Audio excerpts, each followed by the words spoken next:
Hi guys, welcome back to our YouTube channel. Kung bago ka pa lang dito, don't forget to like, share, and subscribe sa ating YouTube channel para sa expansion sa ating community. Now, so matagal-tagal na rin tayo hindi nakapag-upload ng video. Now, I'm back. So, for today's video, alamin natin kung paano kumuha ng digital ID through the use of egov.ph. So, madali lang po to guys. Now, stay tuned and watch till the end. Okay, so wait lang. Isi-set ko lang po ito. Okay, so una natin gagawin is hanapin natin yung egov.ph sa Play Store. Then, click natin yung open pagkatapos nating ma-download. Okay, so then mapupunta tayo dyan. Log in here if already may account na tayo sa egov.ph. If wala naman, click natin yung sign in here or sign up. So after nyan, mapupunta tayo dito. We have first name, ating pangalan, middle name, ang ating middle name. Then we have also last name, ang ating apelyido. Then we have also suffix, it could be junior, senior, yan. Then email address, importante ito, dapat existing yung email address natin. Then after nyan, click lang natin yung create account.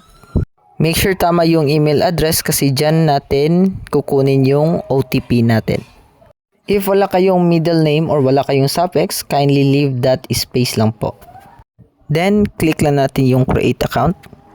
Next yan po, maghahanap yan ng OTP sa email code nyo. Kindly open lang natin yung email or Gmail natin. Okay, search natin yung Gmail. Makikita natin dyan yung OTP. Okay, loading lang natin. Wait lang for a minute. Ayan po, nag-chat yung egov.ph, nag-email sa atin. Kindly copy lang natin yan. Ayan, copy natin yan. Pagkatapos, balik tayo sa app. Ayan. Then, paste natin. Then, click lang natin yung email here. Next, mapupunta tayo dyan. Ilagay lang natin yung cellphone number natin. Then, we click next. Dapat existing yung number natin. Now, click lang natin yung next. Ayan, naglo-loading. After nyan, makareceive naman tayo ng OTP na galing sa ating cellphone number. Wait lang natin si egov.ph na mag-text sa atin. Okay, so ayan po, na-receive na natin yung number. Click lang natin, copy natin 6821. Then we have 35. Ayan. After nyan, proceed tayo, create lang natin yung PIN natin. Make sure alam natin itong IMPIN kasi ito ang magiging password po natin. Then after nyan, click lang natin yung next. Pagkatapos natin makreate yung IMPIN. Ayan. Click lang natin yung next. Then, enter ulit natin yung PIN. Then, click lang natin yung next. Then, we have congratulations. Makaka-receive po tayo niyan. So, now, let's click continue po. No? Enable lang natin yung notification. Then, click allow. Then, continue po natin. Click lang natin yung continue. Then, mapoproceed na po tayo dyan sa dashboard. Ayan. So, sa nakikita nyo, may dashboard dyan. Okay, so nasa dashboard na tayo. Click lang natin yung my welcome dyan to verify ang ating account. Ayan. Click natin yung welcome. Wait lang po. Ayan, mapuproceed tayo sa identity verification. Next, we have to click the PLC's QR code. Ayan. I-scan lang natin yung QR code natin na binigay ng PSA. Then, ayan, babalik yan sa verification dashboard. Then, click natin ulit yung welcome. Ayan. Then, click natin yung next. Proceed tayo sa current address. No? Lagay lang natin yung current address natin. Then, after nyan, click natin yung next. Then, check nyo yung information. Kung tama ba yung spelling. After you click next. No? Check nyo lahat. Click next. Then, add your signature of course after nyan. So, sa cellphone nyo lang yan gagawin using ang kamay nyo po.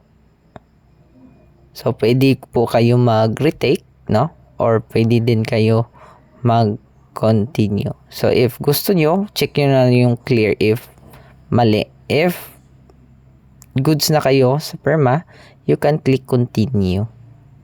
Ayan, since goods na po yung pagka-sign or pag-signature, click lang natin yung continue, then confirm.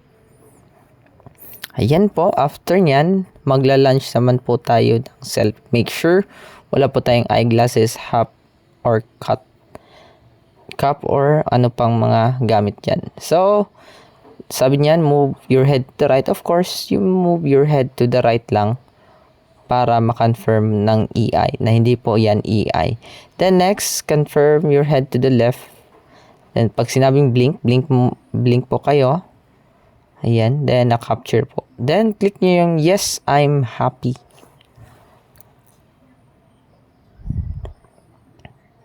Okay, good sa po. Click na natin yung okay. Ayan, click nyo lang yung digital ID dyan sa baba. No, sa dashboard, may digital ID dyan. Since verify na po tayo. Ayan. Click natin yung digital ID. Wait lang po. Since verify na po, click natin yung digital ID. Ayan. So, pagka-click mo sa digital ID, ayan, mapaproceed kayo dyan. Then, click nyo lang yung PhilHealth ID, no? Makita nyo yung PhilHealth ID, click nyo yan. Then, punta kayo sa baba, dyan, scroll nyo. Then, click nyo yung PhilHealth ID. Then, click nyo yung enlarge. Yan. Click nyo yung enlarge. Ayan, kikita nyo, screenshot nyo yan. So, pwede na yung magagamit for valid ID sa mga Palawan or any type of kuan. So, yun lang po. No? Yan, ganyan lang siya kadali. So, pwede rin, may code rin po tayo. Maraming salamat sa panonood at mag-iingat po tayong lahat palagi. If nagkaroon po kayo ng problema sa pag-create ng account, you can message me, no, or you can comment down below. Message me sa aking contact details na nasa description down below. That's all for today. Kindly give me like, share, and subscribe sa aking YouTube channel para dadami yung aking mga subscriber. Maraming salamat po.